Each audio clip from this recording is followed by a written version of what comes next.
Good morning, intuitives, and welcome new subscribers. Thank you. Welcome to our little sanctuary amongst YouTube with me, who's, learning on the fly how to do this. But I thank all of you for taking the time to watch these videos. I sincerely hope they help. You know, just remember to always trust your intuition, and with these videos, know that you're not the only one, which a lot of us for long periods of our life think that we are. So the topic today I wanted to talk about is, again, on Sigma INFJs, because I'm like, wow, I fit that profile. Because I put off for months looking into the whole Sigma male thing. People mentioned it, and I got busy. I'm like, yeah, get to it when I get to it. But now, yeah, okay, so that even more pinpoints the kind of person I am. And it is an interesting combination, too. So, as most of you probably know, INFJs are often known as the philosophers, the sage, things of that nature. But what is the Sigma INFJ known for? Well, we're actually called the protectors. And we're going to get into why that is. You clicked this video, you looked at the thumbnail. You want a fictional example of a Sigma INFJ male who's certainly a protector. That's why you got Jon Snow right there. The articles that I looked up reading more into this, he's often given as an example, and I agree with it. Definitely fits the profile. So, have you ever wondered why Sigma INFJs are called the protector? Our personality cares a lot, but it's much more than that. Obviously, we are deep, caring, empathetic people, but it goes deeper than that. We have a need to help others. We have a need to put ourselves, in the line of danger in order to help others. I mean, I'm sitting here talking to you as a former firefighter EMT, so that certainly fits, the profile for myself. As Sigma INFJs, we are fierce protectors and will do everything in our power to safeguard those we care about in times of need, and that is up and including to putting ourselves in the line of danger. Now, though we are known as protectors, we are also known to be the humble protector. Ow. Sorry. Sigma INFJs are not known to be aggressive. We are very diplomatic. We do engage in debate. We try to reason things out with facts and logic because we enjoy facts. We're not tribalists. It's not, like a lot of people, like, they have an R next to their name. That makes them good. Republican equal good, or Democrat equal good. Yay, my team. We're not like that. So we'll try to find a peaceful solution. And we're not angry by nature, although certain things will trigger our infamous INFJ rage, exploitation, sexual assault, rape, double standards, racism, sexism.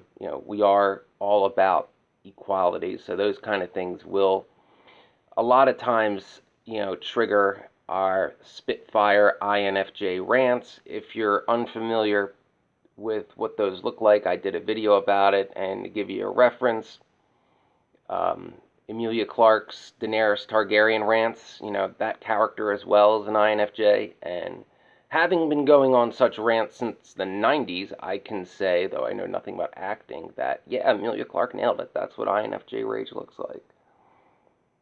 So, as I said, if our friends, family, loved ones are in any kind of danger, that's when this Sigma INFJ protector trait comes out. We're not overly protective all the time. It's, sort of like a fight or flight response. Shit hits the fan, like, when the time is necessary for it. It's like, na-na-na-na, Superman time, and we'll put ourselves in these situations regardless of what it costs for ourselves. We'll fight somebody bigger than us. We'll punch a famous photographer / director guy if they assault your friend. Don't care if they're rich. It doesn't matter. Like, we're not one of those people that'll be like, well, I mean, that's bad and all, but, he's a big shot. I just gotta let it go. Different rules for him. No. Double standards bad. Everybody hold to the same standards. So those that we care about never have to fear in our company because as a Sigma INFJ, they know that they are the priority. We often put those we care about first. We're not the best at self-care. Good example is if you're on a plane, you know how you're supposed to put your oxygen mask on first? Yeah, no, we'll be helping other people first. You know. I can give you another personal anecdote. So when I was in the fire academy, a lot of the recruits that I went through fire school with that had families all hoped to be teamed up with me when we were out in the stations because they said they'd gotten to know me well and they said, I have to tell you that if we were ever in a fire and shit hit the fan, they said they had no doubt that I would lay down my life to make sure that they went home to their family. And they're absolutely right. I wouldn't be able to live with myself if somebody I cared about, somebody I consider a brother or a sister, is not going home to their families because I could have did more. Especially me as, a single guy with, no wife, no kids. It's like, who the fuck's gonna miss me? So yes, they didn't know the terminology for it, but they sure had me figured out as a person. Like I said, INFJs are not the best at looking after ourselves at times. It all depends on what's going on. We forget about our own needs, and that causes severe anxiety and causes us to become overwhelmed at times. Yeah, and honestly, when we're in times of turmoil, it becomes even worse because we feel we're beyond repair, we're too broken, we'll throw ourselves deeper into trying to help others because that gives us a sense of purpose. Like, we'll be like, well, my life isn't salvageable, so I might as well, go nuclear and do what I can to save all these other people's lives from turning to crap like mine. And they do things like, call out one of the richest fire departments in the country and try to expose their secrets to stop the retaliation of others. Perhaps this is, just a for instance. So things we protect, why we're called the protectors. We protect responsibility. We can't help, we have to protect responsibly, sorry.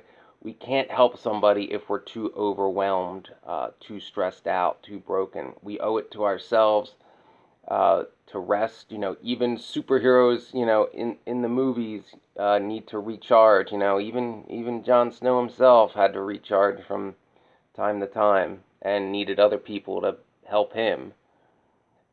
Nothing bad will happen if you take a rest. There are times where things can wait a day.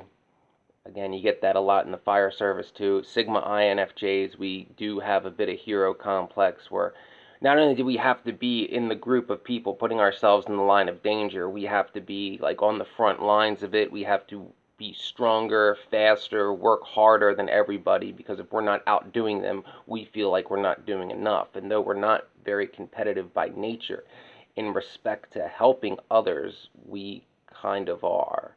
Or actually, it's more like we're so hard on ourselves, we always feel like we're not doing enough.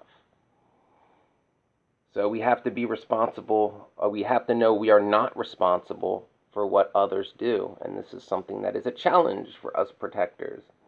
Even if, say, your closest friend is in turmoil, you need to remember that every individual is responsible for their own actions. Even being, the Sigma INFJ protector type, we can only do so much.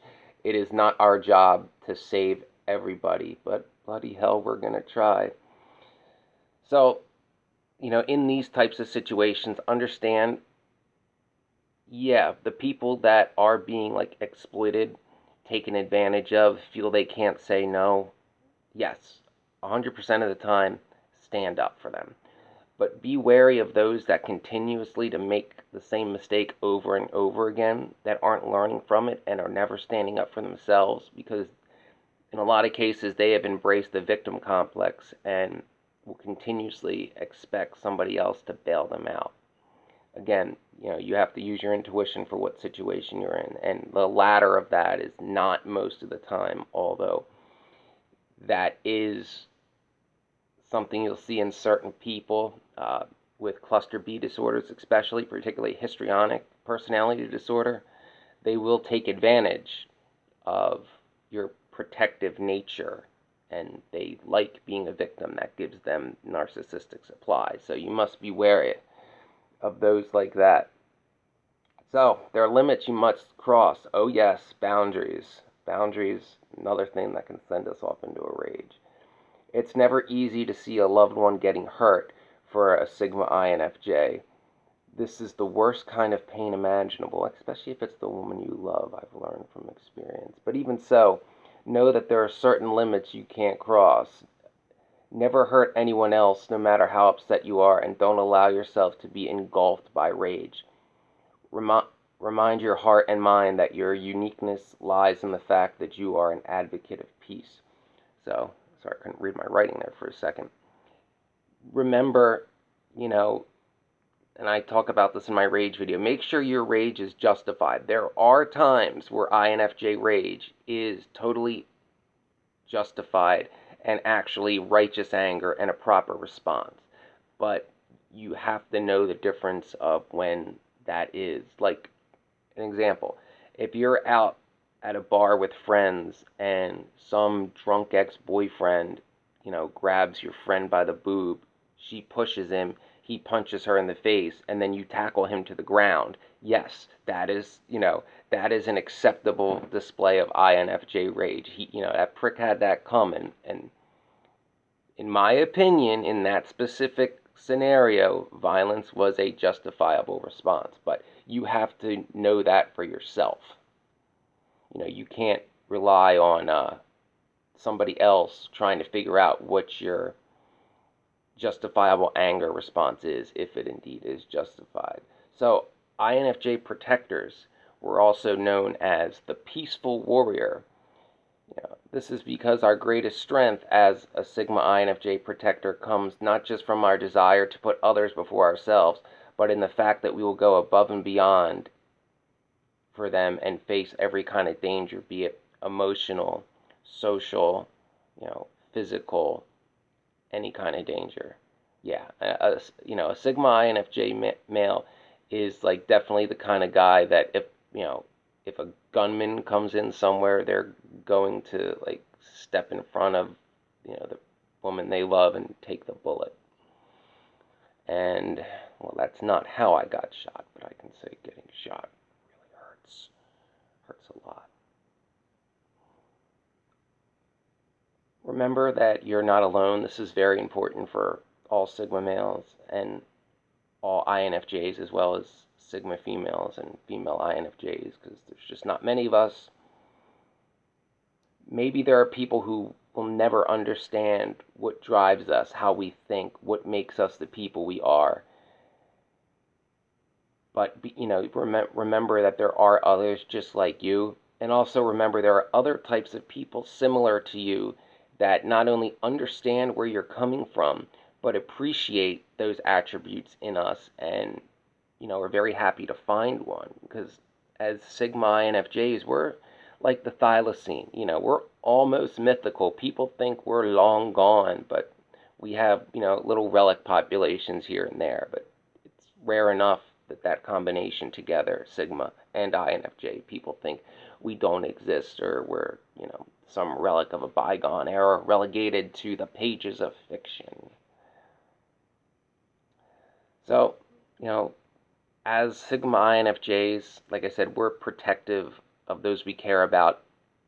And we, as INFJs, we're very intuitive. We can read people. So we can see somebody's bad intentions towards somebody we care about. We can see their manipulative tactics, their gaslighting, their lies. We see through it, and we can see that they are trying to take advantage of this person, and they will typically target those that cannot say no, have trouble saying no, and want to believe the best in people. ENFJs, I'm talking to you.